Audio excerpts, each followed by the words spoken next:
So, kia ora everyone, good to see you all. Just checking before we, good to see you. Just checking Councillor Tupou, do we know anyone heard from Councillor Tupou? No? Okay, well we'll get underway. So we'll start off by the emergency procedures which are on the screen. Please feel free to note them and we'll go straight into our opening karakia. Please feel free to join me. Whakataka te hau ki te uru, whakataka te hau ki te tonga. Kia mā kina kina ki uta, kia mā taratara ki tai. E hi aki ana te atakura, he tio, he huka, he hauhu, ti hei mauri ora. Thank you. Okay, so just in regards to apologies, so we do have apologies from Councillor Mitchell and Councillor Barrett. You may need to leave earlier as well. Yes, yep, so we'll make sure we note that forward. Yes, yep, no problem. Okay, and I'll move that. Do I have a seconder? Councillor Stallinger, all those in favour say aye. Aye. Those against no. I declare that carried. Okay, now moving through to public comment. So we do have Mike Fisher, who is speaking, representing the Petone Community Board, of course, speaking to item 5C, which is Petone Wharf. Welcome, Mike. Floor's yours. Thank you. Thank you, councillors, and welcome back, Your Honour. Your Worship, I should say. We tried to get a few things through for Petone while you were away, but the acting mayor wouldn't let us, so she did a good job. No surprises, what I'd like to have a few quick words about today, and that's the good old Petone Wharf project. Just really reinforcing many of the things we've said many times before, as has previous boards. The wharf is an institution in Petone.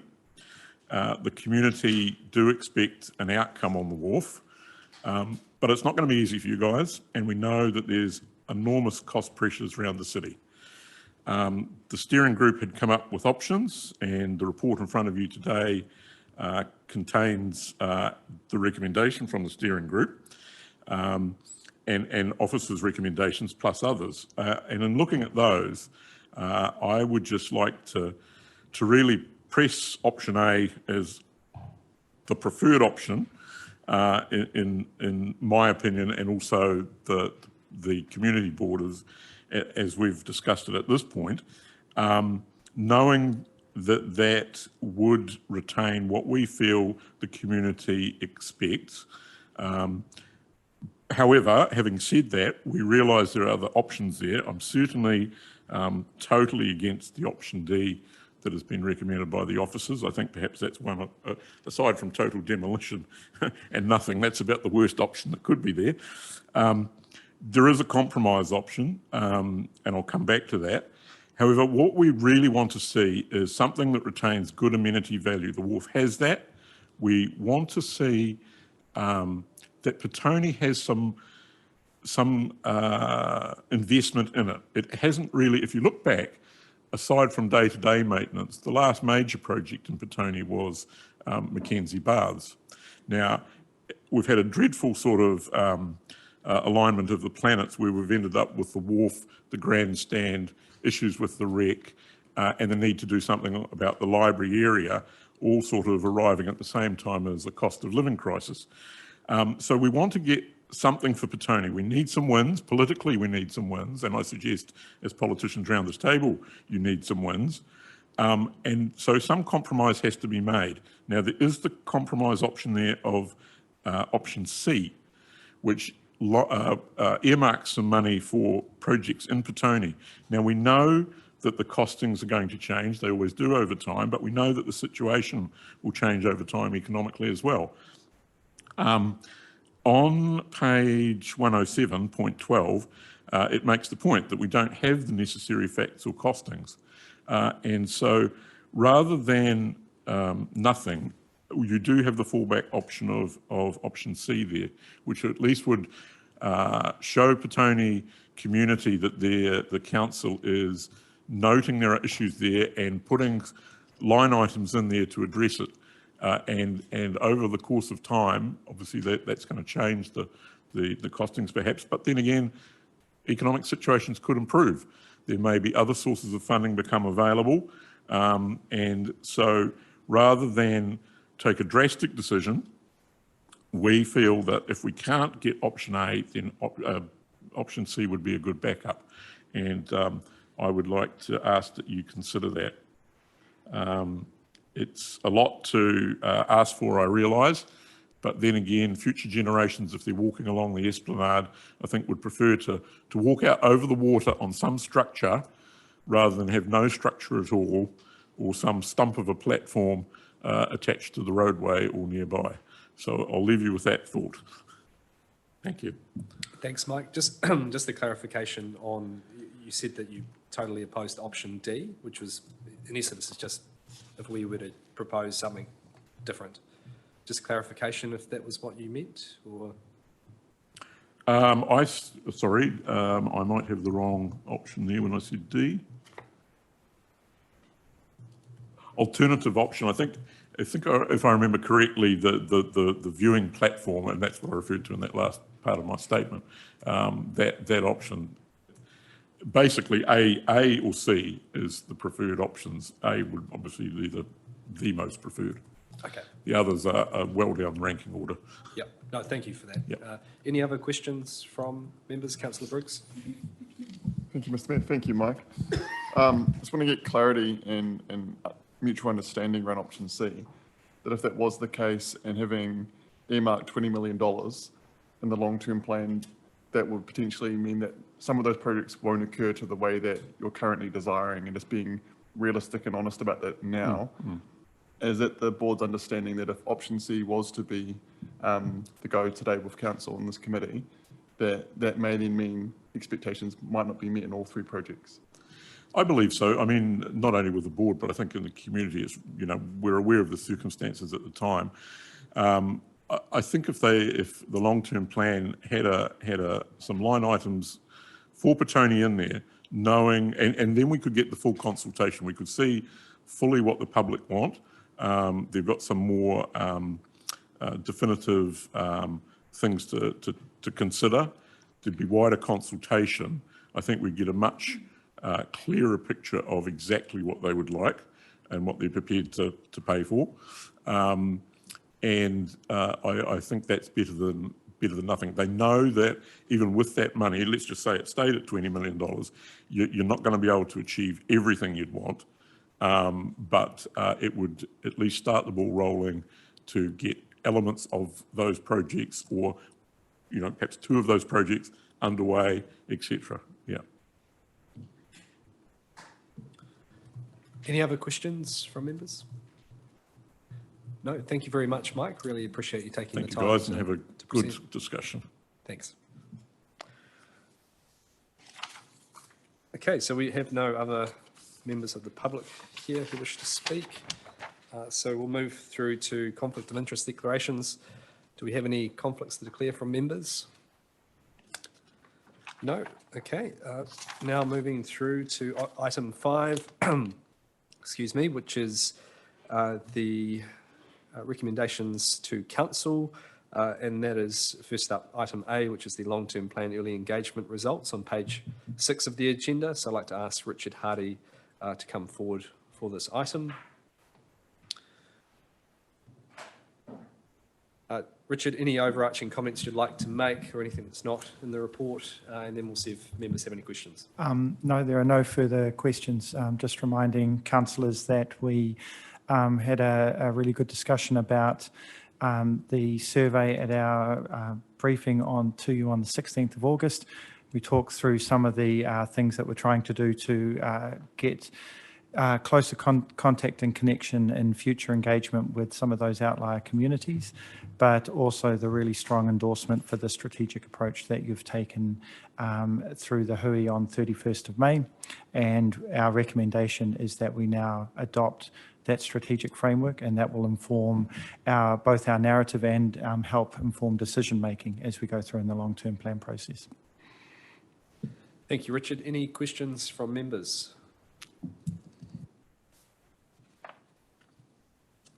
No. Easy. Okay. Very good. So I think the main thing I suppose I would want to ask the room is that we're comfortable with the strategic framework which has been put into the report. I think that that's actually quite an important decision today, because that strategic framework will be applied to this LTP process and will be our sort of guiding light on the decisions that we make to ensure that it does match up with what we may be wanting to do. But also I'd be looking to incorporate that into our committee process and structure as well, because obviously decisions that are maybe made at committee over the next 6 months will also influence LTP decisions, particularly when it comes to what we include, what we don't include, budgets. Okay, Councillor Brown, did you have a question? I did, and it was around, it's really good to see that we have engaged with mana whenua, and we've got some groups there. What we haven't got is the Seven Marae and Māori katoa, but I'm expecting to see that in the Māori strategy that's coming up, but I notice it's not in here either, so just want to note that. Okay, so we'll move to the recommendations we've got. So 1 and 2, which is noting the early engagement process and agrees to adopting the strategic framework. So I'll move that. Do I have a seconder? Councillor Edwards. Any discussion? Councillor Salinger. Thank you. I'll be voting in favour of the recommendations. I just have a few concerns I'd like to mention at this stage early in our meeting today, connected with the framework. As I would have expected with that quality framework we put out there, it has strong support, which is very good news. But I consider it clear that we cannot afford to deliver on all those priorities. And the reason for saying that is that it's uncertain what's going to happen in a couple of months' time with the central government election. We've stated we can't afford to deliver our water services into the medium to long term. If there's a change in government, there's a risk that we'll have to do that. So in my mind, that is the #1 priority for our future, for our additional expenditure. And some of these other important strategic objectives sit below that, at least in my mind. And so I find it difficult to consider supporting a lot of the things I'd like to support as we go through and discuss it today, given that delivering clean water and taking away the wastewater and looking after stormwater are really essential for our community. So it's really just with those concerns, which I'd like to have, I'm glad I expressed now.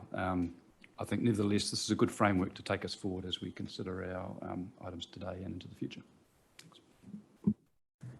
Thank you, Councillor. Any other comments? Councillor Dyer? You just wanted to briefly acknowledge officers' work on this. It's obviously not the first time that we've done pre-consultation before getting into the heavy consultation of an LTP, but it really does help us, like you say, a shining light, as there are some really tough decisions we're going to have to make over the next 6 months, and having this reassurance and policy and framework to work through is really reassuring for us. It's also great that such a large number of people took part in the survey, so you just really want to acknowledge officers and the extra efforts they went through this time to really get out there into the community and get as much feedback as possible. Yeah, certainly tautoko, the quality of the information that was able to come back, basically due to so many people participating, which makes it a lot easier for us to gauge how our community feels. So I think just responding to Councillor Stallinger's comments as well, I would say that there is nothing here, while we may be making some decisions sort of in principle, nothing that will bind us, particularly before the election, which I think is quite important, because we may need to pivot, change, consider new priorities if the government will change regardless of who it is. So I can't see anything in here which hopefully we can't provide some direction on and work through later in the process. Yep. Okay, all those in favour say aye.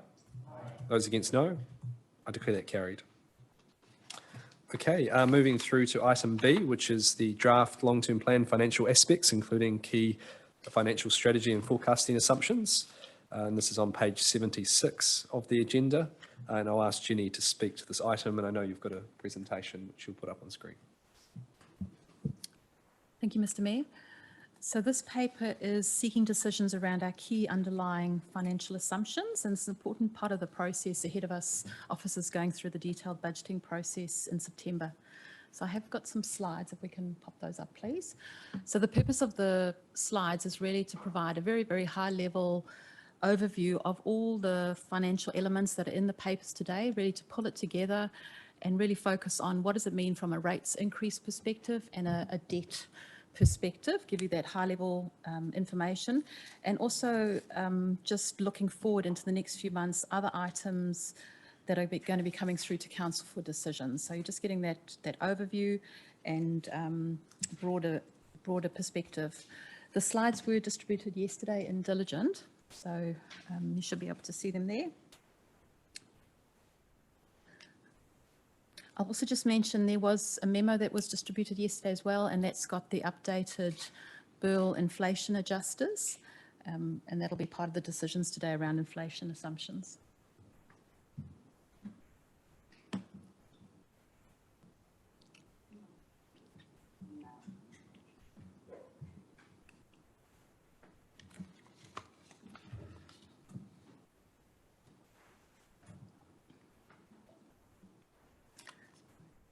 Thank you. It was published in Diligent, is that right? The slides? Yeah, yeah, okay. Okay, so some broad comments around our context for this draft long-term plan from a financial perspective in particular. So we've got a really challenging economic environment, high inflation, high borrowing costs, and cost of living pressures that are impacting our community. And these challenges we work through as part of the annual plan 2023-24 process, and they remain relevant for our draft long-term plan. Continuing to deliver in line with the rates revenue increases as planned is not going to be possible in the current economic context without challenging choices and trade-offs that need to be agreed. Balancing investment in infrastructure and key projects against financial responsibility and rates affordability will be fundamental. And just a reminder to Council, a couple of weeks ago, we had Standard & Poor's credit rating annual assessment that was completed. And whilst we retained our AA credit rating, the outlook for that rating has been adjusted from a stable outlook down to a negative outlook. And that really reflects the annual plan decision processes that we went through, where we basically lifted debt levels much higher than what they were before. And we also pushed out our balanced budget position by a couple of years. And we're basically grappling with a whole lot of cost pressures and really struggling to work through those. The next slide. Where's the clicker? Oh, you got the clicker. Okay. Sorry, can you go back?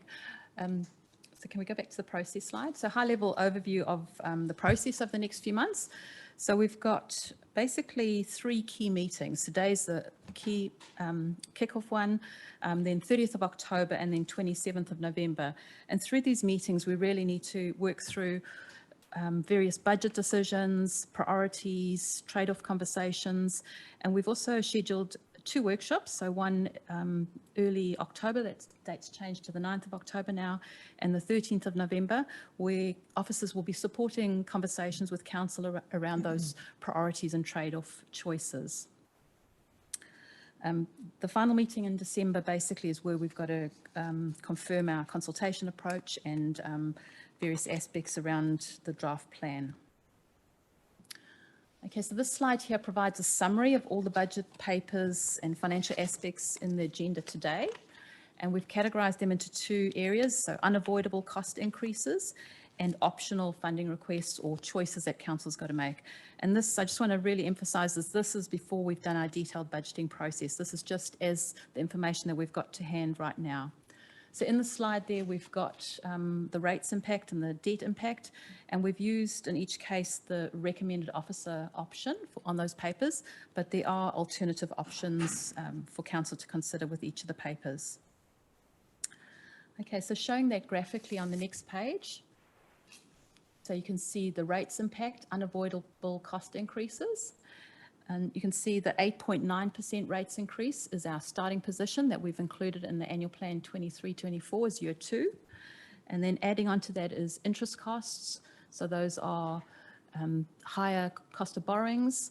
We've then got transport contract costs. So there were some decisions that were made by council on the 30th of June around transport cost increases, and there's some further items in the confidential agenda today around maintenance transport costs.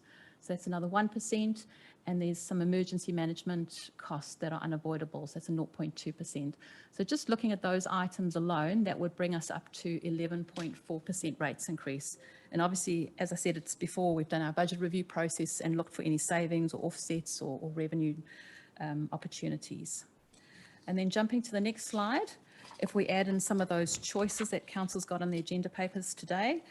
So we've got taking the 11.4% rates increase, and you add on the staffing cost assumptions, rates remission option, assets review, and then urban renewal at 1.2% rates increase. So that brings you up to 14.2%.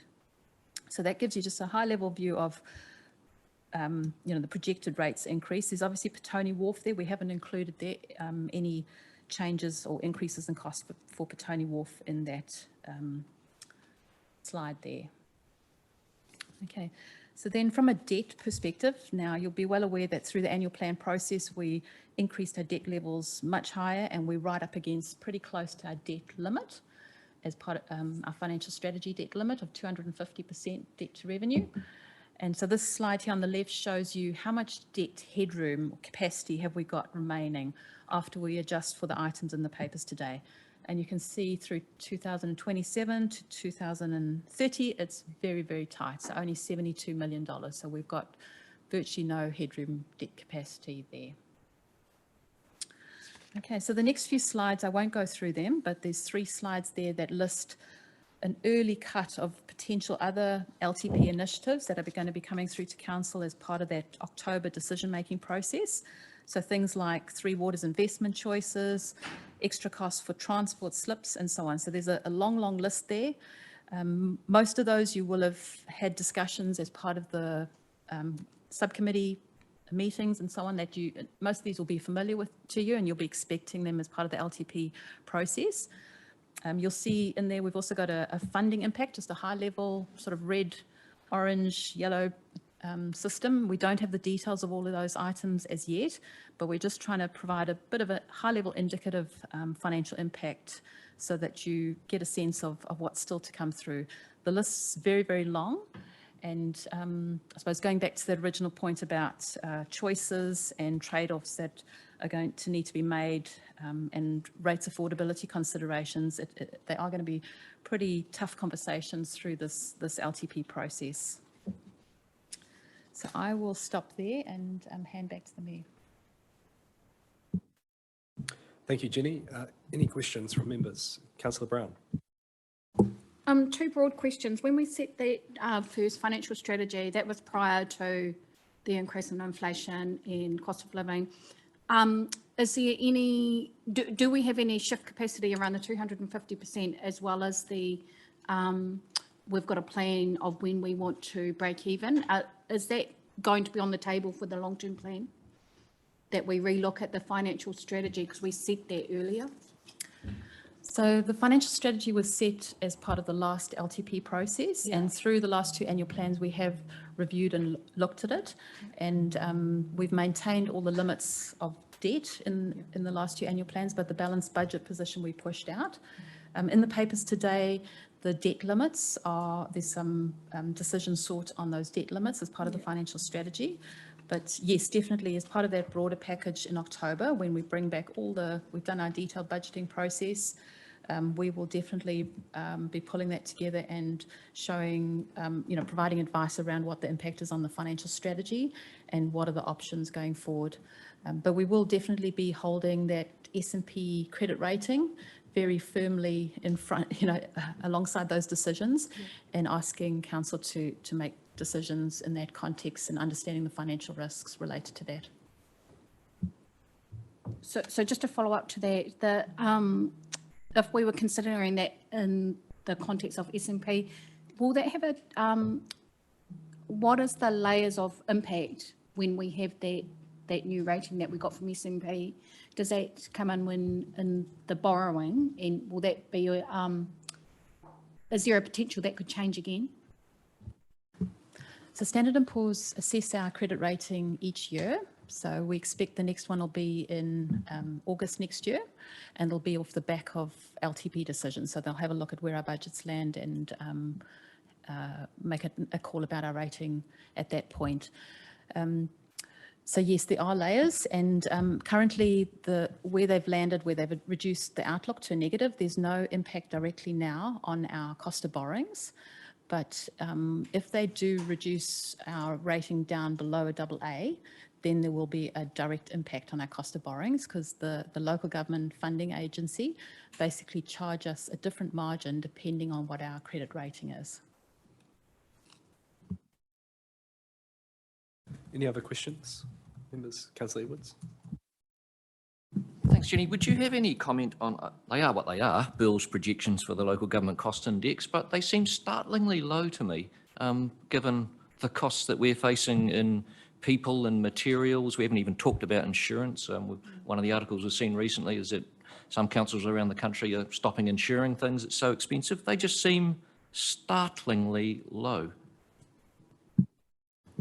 Absolutely agree with you, 100%. Definitely from what we're seeing through procurement processes, we're coming up with much higher numbers. The bill data only came in yesterday, so we haven't had much time to really go through it and discuss it, with other colleagues in the sector. I mean, they are the experts, so they've put a lot of effort into, assessing all the data that's available and producing those. So, we as officers, we recommend that we do place reliance on that as our sort of base assumption, but we will be looking where we have got contractual arrangements and known cost increases. We'll use that data rather than the bill. The bill's kind of our fallback solution for where we haven't got our own specific data. Any other questions? Okay, well, what we'll do is we'll move through now what we're going to do, because we do have some officers who do need to leave slightly earlier. So we're going to move into the public excluded part of the meeting and deal with some of the items. Okay. Yeah, we can do it after when we come back first up. Yeah. So what we'll do is we'll go into public excluded and then come back and deal with the other items. So I'd move that we go into public exclusion of the public for items 8 and items 9, which is the assets review, long-term plan decisions and update, and transport street maintenance contract. So I'll move that. Do I have a seconder? Deputy Mayor Lewis.